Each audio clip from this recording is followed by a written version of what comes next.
എല്ലാവർക്കും സ്വാഗതം. ഒരു ഹെം സാമ്പിൾ എങ്ങനെ നിർമ്മിക്കാമെന്നാണ് നമ്മൾ ഈ സെഷനിൽ പഠിക്കുന്നത്. ഈ സെഷന്റെ അവസാനം വസ്ത്രങ്ങളിൽ ഹെമ്മിന്റെ പ്രാധാന്യത്തെക്കുറിച്ച് വിവരിക്കാനും ഹെമ്മിങ്ങിന് ആവശ്യമായ ടൂളുകൾ മനസ്സിലാക്കാനും ഹെമ്മിങ് ചെയ്യുമ്പോൾ ത്രെഡ് ഘടിപ്പിക്കുന്നതിനുള്ള ഘട്ടങ്ങൾ ലിസ്റ്റ് ചെയ്യാനും ബാൻഡ് ഹെം, മിറ്റഡ് ഹെമ്മിലെ ഈസി ഇൻ എന്നിവ വിവരിക്കാനും നിങ്ങൾ നിർമ്മിക്കുന്നതിനുള്ള ഘട്ടങ്ങൾ മനസ്സിലാക്കാനും സ്യൂയിങ് ഹെമ്മിലെ ടിപ്സ് പഠിക്കാനും നിങ്ങൾക്ക് സാധിക്കും. ഹെം, ഹെംലൈൻ തുടങ്ങിയവയുടെ സ്ഥാനം വസ്ത്രങ്ങൾക്ക് പ്രൊഫഷണൽ ഫിനിഷ് നൽകുന്നതിൽ പ്രധാന പങ്ക് വഹിക്കുന്നുണ്ട്.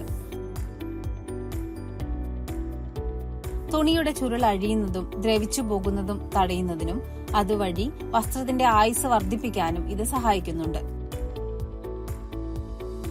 ട്രൗസറുകളുടെ ഫിറ്റ്നസ് നിലനിർത്തുക എന്നത് മറ്റു ചില വസ്ത്രങ്ങളിലേക്കാൾ വെല്ലുവിളി നിറഞ്ഞതാണ്.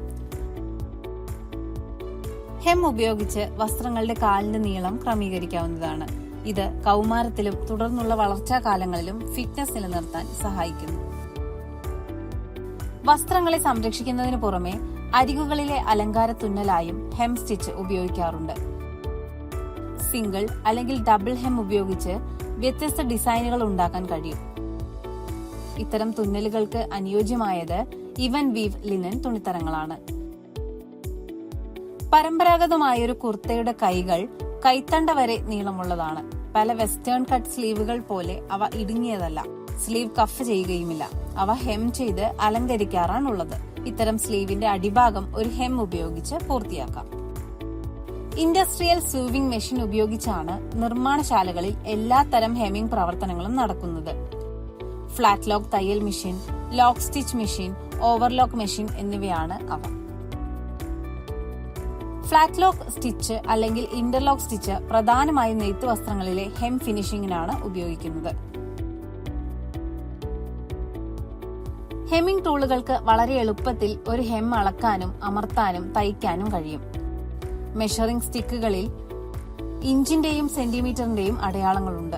തുണിയുടെ ഗ്രെയിൻസ് പരിശോധിക്കുന്നതിനും ഹെം അടയാളപ്പെടുത്താനും ഉപയോഗിക്കുന്ന ഫ്ലെക്സിബിൾ ടൂളുകളാണിവ. വ്യത്യസ്തമായ രൂപത്തിലുള്ള പിൻ കുഷ്യനുകളുണ്ട്. ഇവ പിന്നുകളും നീഡിലുകളും മൂർച്ചയുള്ളതും വൃത്തിയുള്ളതുമാക്കുന്നു.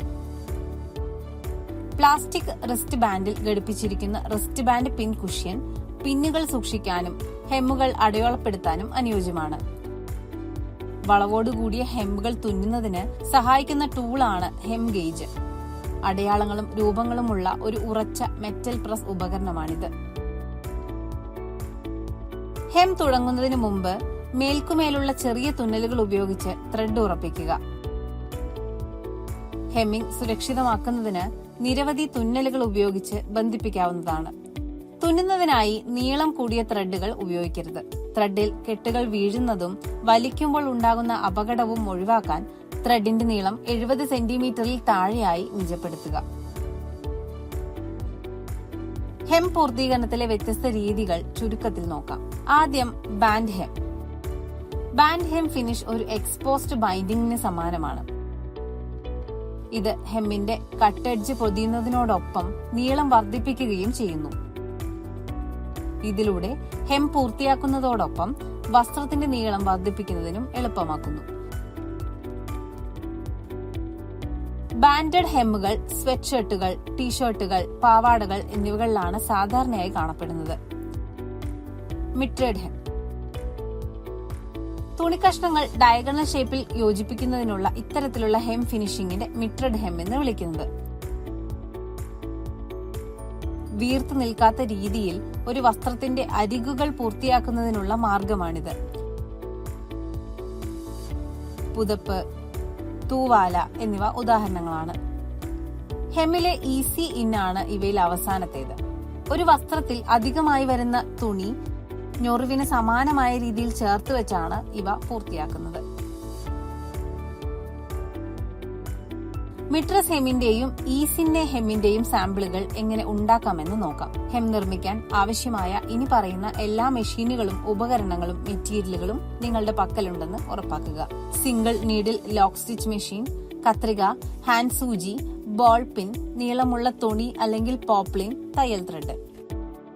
മിട്രസ് ഹെം ഉണ്ടാക്കുന്നതിനുള്ള വിവിധ ഘട്ടങ്ങൾ ഇതാ. 22.5 ഇൻറ്റു 22.5 സെന്റിമീറ്റർ നീളമുള്ള 4 തുല്യ കഷ്ണങ്ങളായി 45 ഇൻറ്റു 45 സെന്റിമീറ്റർ നീളമുള്ള തുണി, അതായത് കാംബ്രിക് തുണി മുറിക്കുക. കോർണർ ഓവർലാപ്പ് ചെയ്യുന്നതിന് ഈ കഷ്ണങ്ങളിൽ ഒന്നെടുത്ത് വീതിയുടെ അരികുകൾ അഥവാ നെയ്ത്ത് നൂലിനോടൊപ്പം ആദ്യം 0.5 സെന്റിമീറ്ററും പിന്നീട് 1 സെന്റിമീറ്ററും മടക്കുക. അമർത്തി മടക്കുകൾ ആകൃതിയിൽ പിടിക്കുക. തുടർന്ന് അതേ രീതിയിൽ നീളമുള്ള അരികുകൾ മടക്കി കളയുക. അങ്ങനെ പുതിയ മടക്കുകൾ കോണുകളിൽ ആദ്യത്തേതിനെ ഓവർലാപ്പ് ചെയ്യും. വിപ്പ് തുന്നലുകൾ ഉപയോഗിച്ച് മൂലയും അരികുകളും ശരിയാക്കുക. 2 അറ്റങ്ങൾ കോർണറുകളിൽ കോണോട് കോണായി കൂടിച്ചേരുന്നതിനെയാണ് മിട്രസ് എന്ന് പറയുന്നത്. ഇവ സ്റ്റിച്ച് ചെയ്തതോ അല്ലെങ്കിൽ മടക്കി യോജിപ്പിച്ചതോ ആകാം. സ്വയം രൂപപ്പെടുന്ന കോർണറുകളിലെ മിട്രിങ്ങുകൾ 22.5 ഇൻറ്റു 22.5 സെക്കൻഡ് സാമ്പിൾ പീസ് ഉപയോഗിച്ച് ഇനി പറയുന്ന രീതിയിൽ പൂർത്തിയാക്കാവുന്നതാണ്. വീതിയിലും നീളത്തിലുമുള്ള അറ്റങ്ങൾ സീം ലൈനിൽ മടക്കി പ്രസ് ചെയ്യുക. അരികുകൾ തുറന്ന് കോർണർ മുകളിലേക്ക് മടക്കുക. ഞൊറി വിട്ട ശേഷം വീണ്ടും അമർത്തുക. കോർണറുകൾ തുറക്കുക. പുറം ഭാഗം ഒന്നിച്ചും റോ എഡ്ജുകൾ പൊരുത്തപ്പെടുന്ന തരത്തിലും ഡയഗണലായി അഥവാ ബയാസിൽ മടക്കുക. ഡയഗണൽ പ്രസ് ലൈനിൽ സ്റ്റിച്ച് ചെയ്യുക. 5 മില്ലിമീറ്റർ സീം അലവൻസ് വിട്ട ശേഷം കോർണറുകൾ ട്രിം ചെയ്യുക. സീം അലവൻസിനായി കോർണറുകൾ പ്രത്യേകമായി ട്രിം ചെയ്താൽ അവ ഓവർലാപ്പ് ചെയ്യുന്നത് ഒഴിവാക്കാം. സീം അലവൻസ് തുറന്ന് പ്രസ് ചെയ്ത് പുറംവശം പുറത്തേക്കിടുക. ശേഷിക്കുന്ന കോണുകളും പൂർത്തിയാക്കുക. ഫ്ലാറ്റ് ടേപ്പ് അല്ലെങ്കിൽ റിബൺ ഉപയോഗിച്ച് മിട്രിങ്ങിനായി 22.5 ഇൻറ്റു 22.5 സെന്റിമീറ്റർ വലിപ്പമുള്ള ഒരു സാമ്പിൾ പീസ് എടുക്കുക. എല്ലാ വശങ്ങളിലെയും റോ എഡ്ജ് വലതുവശത്തേക്ക് 6 മില്ലിമീറ്റർ മടക്കുക. പിൻ ആൻഡ് ബാസ്റ്റ്. സാമ്പിൾ പീസിന്റെ ഒരു വശത്ത് ഒരു റെഡിമെയ്ഡ് ടോപ്പിന്റെ പുറം ഭാഗം അടിക്കുക. സാമ്പിൾ പീസിലെ മടക്കിന്റെ അകംവശം ദൃശ്യമാകാതിരിക്കാൻ 2 പുറമറ്റങ്ങളും ഒരുമിച്ച് വിന്യസിച്ചിട്ടുണ്ടെന്ന് ഉറപ്പാക്കുക. അരികിൽ തുന്നൽ മൂലയ്ക്ക് മുകളിൽ ചെറുതായി നിലനിർത്തുക. അകംവശത്തേക്ക് ത്രെഡ് വലിക്കുക, കെട്ടുക. ടേപ്പ് നേരെ പിന്നിലേക്ക് മടക്കുക. അങ്ങനെ ടേപ്പിന്റെ മടക്ക് സാമ്പിൾ കഷ്ണത്തിന്റെ താഴെ അരികുമായി വിന്യസിക്കുന്നു. സ്ഥാനത്ത് പിടിക്കാൻ മടക്കിൽ പിൻ ചെയ്യുക. ടേപ്പ് താഴേക്ക് മടക്കി കോണുകളിൽ ഒരു ഡയഗണൽ ഫോൾഡ് ഉണ്ടാക്കുക. ടേപ്പിന്റെ പുറം അറ്റം സാമ്പിൾ കഷ്ണത്തിന്റെ താഴേക്ക് അരികുമായി വിന്യസിക്കുക. ഡയഗണൽ ഫോൾഡിൽ അമർത്തുക. മൂലയിൽ ടേപ്പ് ഉയർത്തി എല്ലാ കട്ടിങ്ങിലൂടെയും ഡയഗണൽ ക്രീസിൽ തുന്നി ചേർക്കുക. ബൾക്ക് കുറയ്ക്കാൻ കോർണർ ട്രിം ചെയ്ത് സീം തുറന്ന് അമർത്തുക. ടേപ്പ് വീണ്ടും മടക്കി അതിന്റെ താഴത്തെ റോ എഡ്ജ് അറ്റം സാമ്പിൾ എഡ്ജുമായി വിന്യസിക്കുക. കോണിലെ അവസാന തുന്നലിൽ നിന്ന് ആരംഭിച്ച് ടേപ്പിന്റെ പുറമറ്റത്ത് തുന്നിച്ചേർക്കുക. കോണിന്റെ ത്രെഡുകൾ തെറ്റായ വശത്തേക്ക് വലിച്ചിടുക. തുടർന്ന് ടേപ്പിന്റെ ഇന്നർ എഡ്ജിൽ തുന്നിക്കെട്ടുക. ടേപ്പും സാമ്പിൾ കഷ്ണവും അമർത്തുക. അതേ രീതിയിൽ മറ്റു കൗണുകളും പൂർത്തിയാക്കുക. ഈസി ഇൻ ഹെമ്മിനായുള്ള നടപടിക്രമങ്ങൾ നോക്കാം.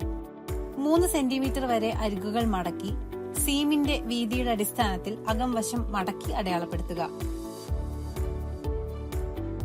ഹെം അലവൻസിന്റെ അറ്റങ്ങൾ തുന്നിച്ചേർക്കുക. തുടർന്ന് സീം മടക്കി അതിൽ പിൻ ചെയ്യുക. മടക്കിയ അറ്റങ്ങൾ തുന്നിച്ചേർക്കുക. പിന്നുകൾ നീക്കം ചെയ്ത് മടക്കിയ അറ്റത്ത് അമർത്തുക.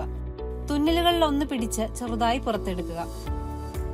അത് നന്നായി ചുരുങ്ങും. ചുരുങ്ങുന്ന അറ്റത്ത് തുന്നുക. വസ്ത്രത്തിന് പുറത്ത് ചുരുങ്ങലുകൾ ദൃശ്യമാകില്ല. സ്റ്റിച്ച് ചെയ്ത ശേഷം വസ്ത്രത്തിന്റെ അകം വശം പ്രസ് ചെയ്യുക. ഹെമ്മുകൾ തുന്നുന്നതിനുള്ള ചില ടിപ്പുകൾ നോക്കാം. ഹെമ്മുകൾ തയ്യലിന്റെ അവസാന ഘട്ടത്തിൽ ചെയ്യുന്ന പ്രവൃത്തി ആയതിനാൽ എല്ലായ്പ്പോഴും ഒരു സ്യൂവിംഗ് ഗേജ് അല്ലെങ്കിൽ ടേപ്പ് അളവ് ഉപയോഗിച്ച് ഹെം കൃത്യമായി അടയാളപ്പെടുത്തുക. ഹെം ചെയ്യുന്നത് ലൈറ്റ് വെയ്റ്റ് ഫാബ്രിക്കിലാണെങ്കിൽ അവ രാത്രി മുഴുവൻ മുകളിലേക്ക് തൂക്കിയിടുക. തുണി ഡ്രോപ്പ് ചെയ്യാൻ ഇതിലൂടെ സാധിക്കും. ഹെമ്മിന് മുമ്പ് തുണിയുടെ അറ്റം കൃത്യമായി പൂർത്തിയാക്കിയെന്ന് ഉറപ്പാക്കുക. നിങ്ങൾക്ക് ഒരു സിക്സാക് സ്റ്റിച്ച് അല്ലെങ്കിൽ ഒരു ഓവർലോക്കർ, സെർജർ, പിങ്കിങ് ഷിയറുകൾ, ഹെം ടേപ്പ് ഇവ ഉപയോഗിക്കാൻ സാധിക്കും. അടച്ച സീമുകളോ പ്ലീറ്റുകളോ ഹെമ്മുകളോ ഉള്ള അരികുകളിൽ ബസ്റ്റിങ്ങിന് മുകളിൽ അമർത്തുന്നത് പതിവാക്കുക. ഹെം സാമ്പിൾ എങ്ങനെ നിർമ്മിക്കാമെന്ന ഈ സെഷന്റെ അവസാന ഭാഗത്തിലേക്ക് എത്തിയിരിക്കുകയാണ് നമ്മൾ.